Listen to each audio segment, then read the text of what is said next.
اعوذ باللہ من الشیطان الرجیم بسم اللہ الرحمن الرحیم۔ قناعت ایک بہت بڑی دولت ہے، دنیا کی تمام دولتوں سے قیمتی دولت۔ جس کو نصیب ہو گئی وہ با نصیب ہو گئی۔ اس کو حاصل کرنے کے لیے بھی دنیاوی دولتوں کی طرح بہت کٹھن اور محنت کی ضرورت ہے، لیکن اس کا مثبت پہلو یہ ہے کہ اس میں تمام جد و جہد انسان کے اپنے اندر کی طرف ہوتی ہے۔ دوسری جگہوں پہ جا کے ٹکریں نہیں مارنی پڑتی، کسی اور کے رحم و کرم پر نہیں ہے، یہ صرف آپ اور اللہ تعالیٰ کے درمیان ہے۔ آپ نے جد و جہد کرنی ہے، اللہ تعالیٰ نے قبولیت بخشنی ہے۔ چونکہ اس کی جد و جہد کا انصار انسان کے اندر کی طرف ہے، تو آپ نے اپنے نفس کے ساتھ نفس کو قابو کرنا ہے۔ رسول پاک صلی اللہ علیہ وسلم نے اس کو نفس کے ساتھ اور نفس کو قابو کرنے کو جہاد اکبر فرمایا ہے۔ جو دشمنوں کے ساتھ لڑائی لی جاتی ہے اس کو جہاد اصغر کہا گیا ہے، لیکن جو اپنے اندر لڑائی ہوتی ہے صبح شام اس کو جہاد اکبر فرمایا گیا ہے۔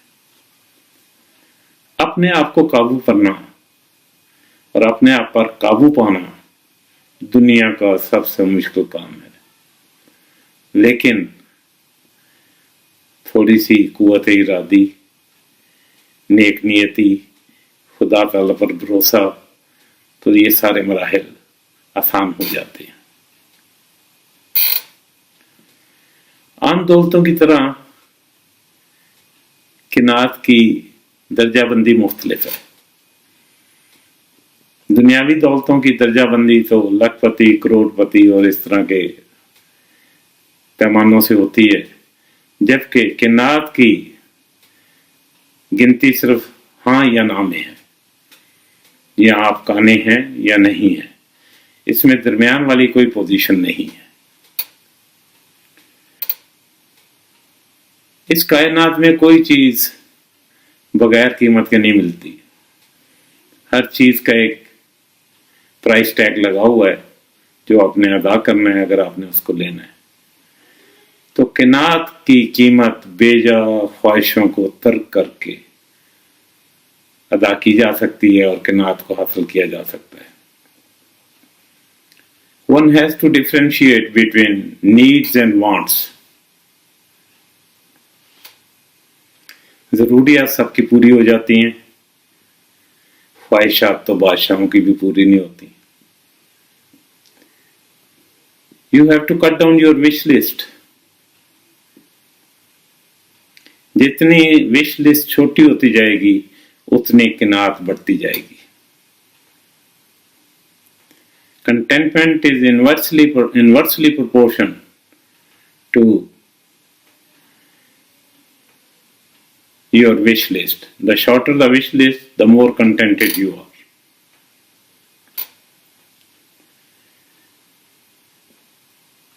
ضروریات جیسے میں نے کہا سب کی پوری ہو جاتی ہیں، تو ضروریات سے زیادہ کا طالب کبھی بھی مطمئن نہیں ہو سکتا۔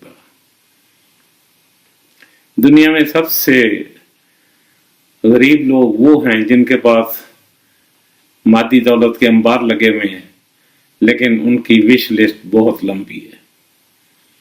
اس طرح کی مثالیں ہمارے اپنے ملک میں بہت ہیں اور آپ ان کو بخوبی جانتے ہیں۔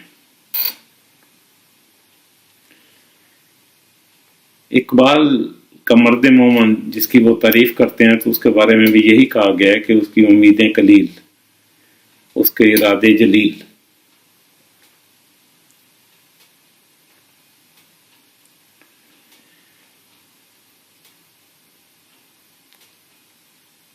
قناعت میں جو ہے اس کو انجوائے کرنا سیکھیں، جو نہیں ہے اس کی خواہش دل سے نکال دیں۔ اس طرح آپ کی وش لسٹ گریجولی اینڈ سلولی چھوٹی ہوتی جائے گی اور آپ قناعت کو پاتے جائیں گے۔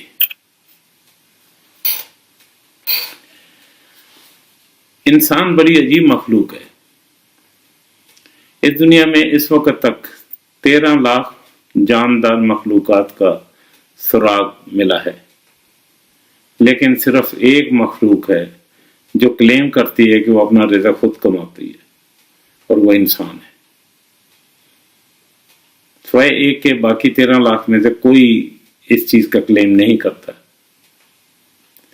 رازق اللہ کی ذات ہے، صرف اس پر بھروسے کی ضرورت ہے. لیکن اس کا یہ مطلب نہیں ہے کہ آپ ہاتھ پر ہاتھ دھر کر آرام سے بیٹھ جائیں. اس طرح آپ اپنے سماجی، معاشرتی اور مذہبی ذمہ داریوں سے عہدہ نہیں ہو سکتے. اللہ تعالیٰ کسی جاندار کے آ کے منہ میں رزق نہیں ڈالتا ہے، وہ صرف رزق کی فراہمی کے اسباب پیدا کرتا ہے. محنت آپ نے خود کرنی ہوتی ہے. دولت ہاتھ میں ہو، جیب میں ہو، یہ جائز ہے. کسی نیک نیتی سے آپ جمع بھی کر رہے ہیں، اس کے لیے کام کے لیے جمع کر رہے ہیں، وہ بھی جائز ہے. لیکن اس کو اپنے دل کے اوپر مسلط نہ ہونے دیں. یہ اس کی مثال اس کشتی کی طرح ہے کہ جو پانی میں تو تیرتی ہے، لیکن اگر پانی کشتی کے اندر آ جائے تو پھر وہ ڈوب جاتی ہے. اس طرح دولت جو ہے اس پہ آپ تیریں ضرور، لیکن دولت کو دل میں نہ آنے دیں، پھر آپ ڈوب جائیں گے. اس لیے اللہ تعالیٰ نے فرمایا ہے کہ میں نے کائنات کو انسان کے لیے پیدا کیا ہے، لیکن کائنات آپ کے لیے ہے اور آپ آخرت کے لیے ہیں.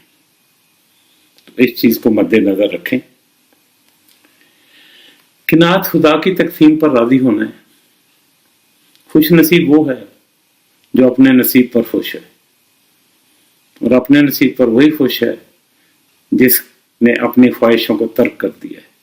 جو ہے اس پر خوش ہے. وہ آپ سب خوش نصیب بن جائیں. حدیث مبارک صلی اللہ علیہ وسلم ہے، جس نے قناعت کی اس نے عزت پائی، اور جس نے لالچ کیا وہ ذلیل ہوا. اللہ تعالیٰ ہمیں قناعت کی دولت سے مالا مال ہونے کی توفیق عطا فرمائے. سادہ زندگی گزاریں، سادہ رہیں، سادہ سوچیں. آسان زندگی بڑی آسان ہے، اس کو انجوائے کرنا سیکھیں. اللہ حافظ.